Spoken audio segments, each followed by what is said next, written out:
Welcome to this explainer. Today we're unpacking a really fascinating historical and theological framework known as the gap theory.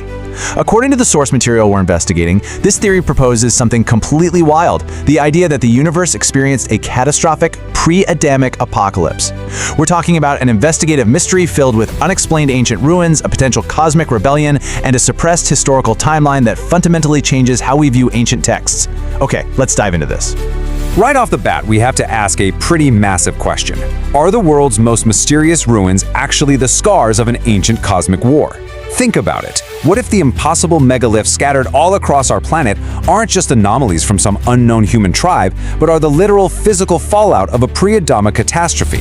Our source material impartially lays out a case suggesting that these sites might actually be the remnants of a world that existed well before humanity ever even stepped onto the stage. Let's actually look at the physical evidence here.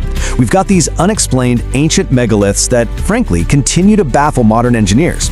I mean, we are talking about massive 800-ton stones at Baalbek. To put that in perspective, that's like trying to move a couple of fully loaded 747 airplanes stacked on top of each other. Or consider the laser-like precision cuts found at Pumapunku.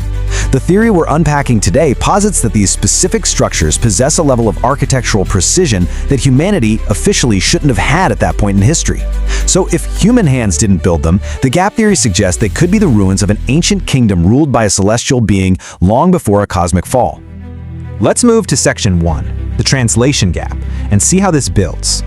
The core linguistic argument starts right at the very beginning of the biblical text. Genesis 1:1 describes a pristine and orderly creation, right? A perfect universe crafted by design. But then, just one verse later, in Genesis 1:2, the text describes the earth as a field of ruins, or in the original Hebrew, tohu vabohu, formless and void.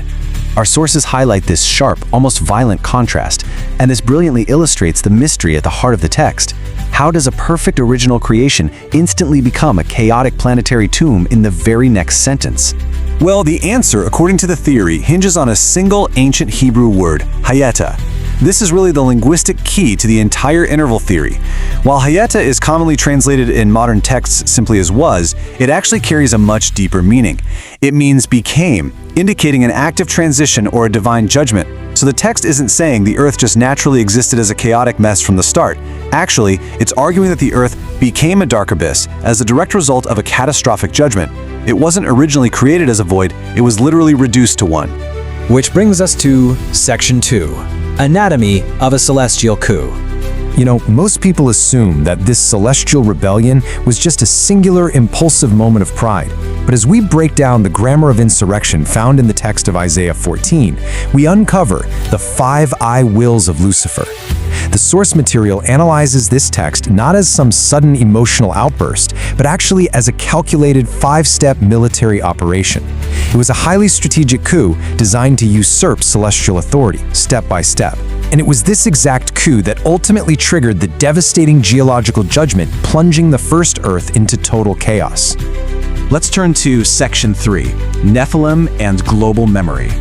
So the crucial point here is that the source material doesn't view the Nephilim as mere giants out of a fairy tale or myth. Instead, it views them as a hybrid corruption specifically intended to erase the divine image in human DNA. According to the sources, this was a highly advanced biological weapon. It was basically a continuation of that celestial coup on the newly formed Earth, aimed directly at corrupting the genetic makeup of humanity itself. It's a fascinating and, honestly, a deeply chilling perspective on these ancient accounts. And the crazy thing is, this wasn't just recorded in one isolated region. Synthesizing the comparative mythology reveals something wild.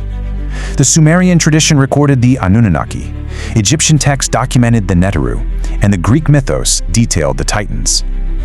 Our source points out that different ancient cultures, heavily separated by both geography and time, all recorded the exact same cosmic hierarchy, the same hybrid beings, and the exact same catastrophic fallout. It essentially acts as a shared, global memory of a pre-flood and pre-Adamic apocalypse. And that leads us directly into section 4, the Great Erasure. If we trace this chronological cover-up, a pretty clear pattern starts to emerge. In the early church, the Coptic tradition actively preserved texts like the Book of Enoch, which heavily detailed this angelic rebellion. But later on, institutional figures like Jerome deliberately darkened the angelic nature of these texts, essentially removing Enoch from the Roman canon. Fast forward to the 19th century, and the gap theory briefly returns to prominence, only to be completely dismissed and systematically scrubbed from modern teaching in the years that followed. Now, what's really interesting about this slide is who was actually championing these ideas just a little over a century ago. The 19th century pillars of theology included brilliant, highly respected minds like Thomas Chalmers, and these concepts were absolutely central to the widely read Scofield Reference Bible. So the gap theory wasn't always some fringe internet theory, not at all. It was widely taught, central, respected theology in the 19th century, championed by literally the greatest scholars of the era. The source material summarizes this massive shift perfectly.